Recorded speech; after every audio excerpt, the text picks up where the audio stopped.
আসসালামু আলাইকুম রহমতুল্লাহ। সম্মানিত দিনী ভাইর আমার প্রত্যেকের কাছে অনুরোধ, আবেদন যে আপনারা প্রথম থেকে শেষ পর্যন্ত ভিডিওটা দেখুন।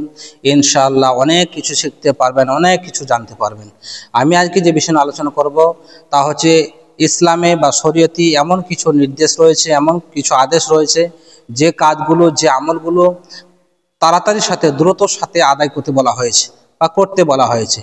তো এমন কি কাজ রয়েছে, এমন কি শরীয়তের বিধান রয়েছে যে কাজগুলো খুব তাড়াতাড়ি, বিলম্ব করতে বলা হয়নি, দেরি করতে নিষেধ করা হয়েছে, মানে তাড়াতাড়ির সাথে আদায় করতে বলা হয়েছে। সে কাজগুলোর মধ্যে কয়েকটি কাজ আমি তুলে ধরবো। তার মধ্যে এক নম্বর হচ্ছে নামাজ ব্যাপারে। নামাজ এমন একটা ইবাদত বলা হয়েছে যে নামাজটা খুব তাড়াতাড়ির সাথে, সময়ের সাথে আদায় করতে বলা হয়েছে। তাই আল্লাহ রাব্বুল আলামিন বলছেন সূরা নিসা আয়াত নম্বর 103 যে ইন্না সলাতা কানাত আলাল মুমিনিনা কিতাবা মাওকুতা, নিশ্চয় মুমিনদের জন্য নির্দিষ্ট সময়ে নামাজকে ফরজ করা হয়েছে। তাই কত সুন্দর, মানে আল্লাহ রাব্বুল আলামিন জানিয়ে দিলেন যে একজন মুমিন, পাঁচ ওয়াক্ত মুসল্লি, তাদের উপর দায়িত্ব, কর্তব্য, তারা যেন ঠিক সময়ে, যথারীতি সময়ে, মানে ঠিক সময়ে যেন আদায় করতে পারে। পাঁচ ওয়াক্ত সলাৎ সময়ের সাথে আদায় করতে হবে।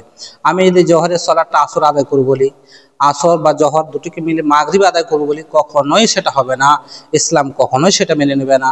আল্লাহ তাআলা কবুল করবেন না, আল্লাহ রাব্বুল আলামিন কবুল নাও করতে পারেন। কারণ আল্লাহ তাআলা যেহেতু বলেছেন আর আপনি তার খেলাফ কাজ করছেন, তাহলে কি করে আল্লাহ তাআলা সেটা পছন্দ করতে পারেন? তা রাসূল সাল্লাল্লাহু আলাইহি সাল্লামকে জিজ্ঞাসা করলেন আব্দুল্লাহ ইবনে মাসউদ রাদিয়াল্লাহু, তিনি বলছেন যে আইউল আমালি আহাব্বু ইলাল্লাহ, ওগো নবী, আল্লাহর কাছে প্রিয় আমল কোনটি? তখন আল্লাহ রাসূল বলেন ক্বালা আস-সালাতু আলা ওয়াক্তিহা, ক্বালা আস-সালাতু আলা ওয়াক্তিহা, তোমরা সময়ের সাথে আউয়াল ওয়াক্তে তোমরা সালাত আদায় করবে, এটা আল্লাহর কাছে প্রিয়। এটা পাবেন সহিহ বুখারী হাদিস নম্বর 527, সহিহ মুসলিম হাদিস নম্বর 85। তাই পাঁচ ওয়াক্ত মুসলিম বাবাদেরকে বলবো কখনোই নামাজে বিলম্ব করবেন না। যারা দেরি করে, অবহেলা করে, বিলম্ব করে, তারা হচ্ছে মুনাফিকের অন্তর্ভুক্ত। তাই সেদিকে আমরা খেয়াল রাখবো যে নামাজ এমন একটা বিধান যে দ্রুত সাথে, তাড়াতাড়ি আদায় করতে বলা হয়েছে। নাম্বার 2, মানুষ মারা গেলে সেই মৃত্যু ব্যক্তিকে তাড়াতাড়ি দাফন কাফন করানোর ব্যবস্থা। তার কি করা? দাফন তাড়াতাড়ি, সমাধি করা। কারণ রাসূল সাল্লাল্লাহু আলাইহি সাল্লাম বলছেন, আবু হুরায়রা তিনি বলেন, রাসূল সাল্লাল্লাহু আলাইহি সাল্লাম বলেছেন যে আসরিউ বিল জানাজাতি ফাইন তাকু সালিহান ফাখায়রুন তুকাদ্দিমুনহা। আল্লাহ রাসূল সাল্লাল্লাহু আলাইহি সাল্লাম বললেন যে তোমরা জানাজা, মায়াতকে তাড়াতাড়ি দ্রুত সাথে নিয়ে যাও। কারণ সে ব্যক্তি যদি, ওই মায়ের যদি সৎ ব্যক্তি হয়, তাহলে তোমরা ভালোর দিকে, কল্যাণের দিকে তাকে নিয়ে যাচ্ছ। তাই নবীজি বললেন তোমরা বিলম্ব করবে না, তাড়াতাড়ি লাশকে নিয়ে যাও। তাই আমাদের উচিত হবে প্রত্যেক গ্রামবাসী, প্রত্যেক ব্যক্তিকে বলবো, নিজের আত্মীয় স্বজন মারা গেলে, বাপ ভাই, নিজের মা বোন, ছেলে মারা গেলে কখনোই বিলম্ব করবে না।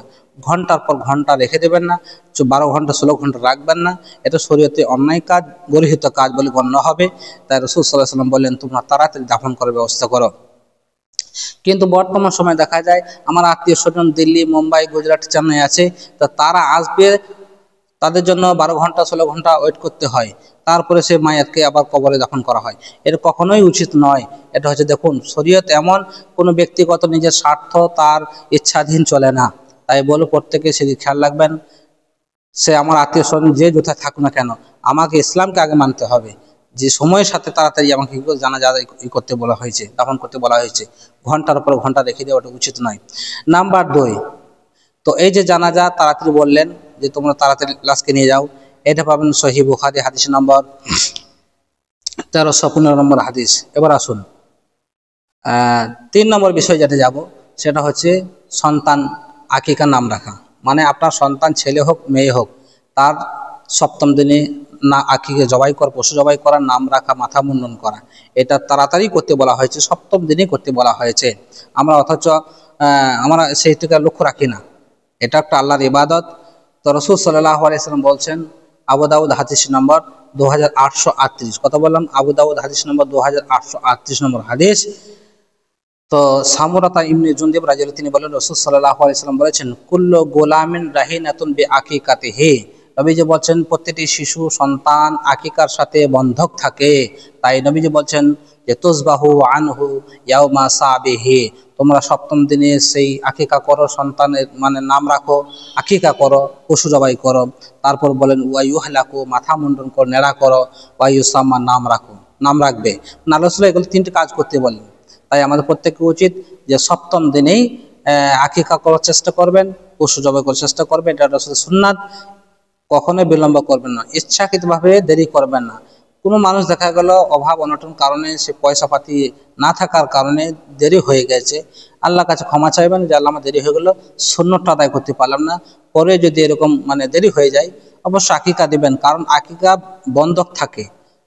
যতক্ষণ পশু জবাই না করা হয় মানে বন্ধক থাকে আকিকার সাথে, তার কি বন্ধক থাকে। তাই উচিত আমরা প্রত্যেকেই মানে লক্ষ্য রাখতে হবে যেন 7 দিনের দিনেই আমরা আকিকা করতে পারি। দেরি করবেন না, বিলম্ব করবেন না। এবার চলুন 4 নম্বর পয়েন্ট যেটা বলবো সেটা হচ্ছে, যদি আপনি পাপ করে ফেলেছেন বা পাপ করেছেন তাহলে অবশ্যই দেরি করবেন না, খবরদার খবরদার। কারণ না জানি কোন সময় আপনার মৃত্যু এসে যাবে। আপনার মৃত্যু যদি হয়ে যায় তওবা করার সময় সুযোগ পাবেন না। তাই এই ব্যাপারে কোরআন এবং হাদিসে একাধিক আয়াত এবং হাদিস রয়েছে যেগুলোতে বলা হয়েছে পাপ করলে দ্রুতর সাথে সেটা তওবা করা। চলুন সূরা নিসা আয়াত নম্বর 17, আল্লাহ রাব্বুল আলামিন বলেন যে ইন্নামাত তাওবাতু আলাল্লাহি লিল্লাযিনা ইয়ামালুনা সুআ বিজাহালাতিন। তারপর বললেন সুম্মা ইয়াতুবুনা মিন কারিবিন ফাউলাইকা ইয়াতুবুল্লাহু আলাইহিম।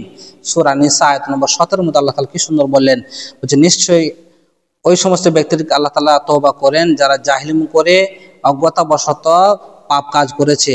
সুম্মা ইয়াতুবুনা মিন কারিবিন, অতঃপর তাড়াতাড়ি, করিব মানে খুব তাড়াতাড়ির সঙ্গে তারা কি করে আল্লাহর কাছে ক্ষমা চেয়ে নিয়েছে।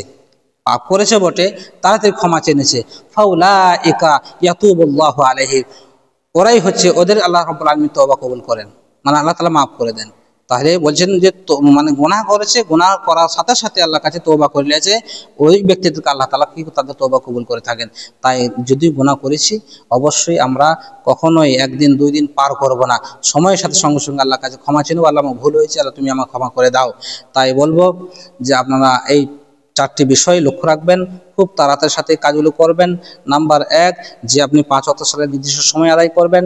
নাম্বার 2, জানাজা আপনার আত্মীয়স্বজন মা বাপ যে হোক তাড়াতাড়ি 2-3 ঘন্টার মধ্যে আপনি জানাজা আদায় করে নেবেন। নাম্বার 3, যে আপনার সন্তান ছেলে হোক মেয়ে হোক আকিকা নাম রাখবেন, সপ্তম দিনে চেষ্টা করবেন, এটা সুন্নাত। তারপরে যদি দেরি হয়ে যায় তাহলে অবশ্যই আদায় করবেন। আল্লাহ তাআলা না জানি সেটা কবুল করতেও পারেন, নাও করতে পারেন, কিন্তু আমরা বলবো না যে কবুল হবে না, তবে সুন্নতের কাজটা আপনার করা হলো না, সপ্তম দিন চেষ্টা করবেন। তারপরে বললেন যদি পাপ যদি করে ফেলেছেন সঙ্গে সঙ্গে আল্লাহর কাছে ক্ষমা চেয়ে নেবেন, মানে দেরি করবেন না, বিলম্ব করুন, না জানি কোন সময় আপনার মৃত্যু এসে যাবে। তাই প্রত্যেকে ভিডিওটা দেখার পরে প্রত্যেকের কাছে শেয়ার করুন, যাতে করে তারাও আমল করতে পারে, আর আল্লাহ যেন আমাদের কাছে আমল করতে তৌফিক দান করুন। আমিন। আসসালামু আলাইকুম ওয়া রাহমাতুল্লাহি ওয়া বারাকাতুহু।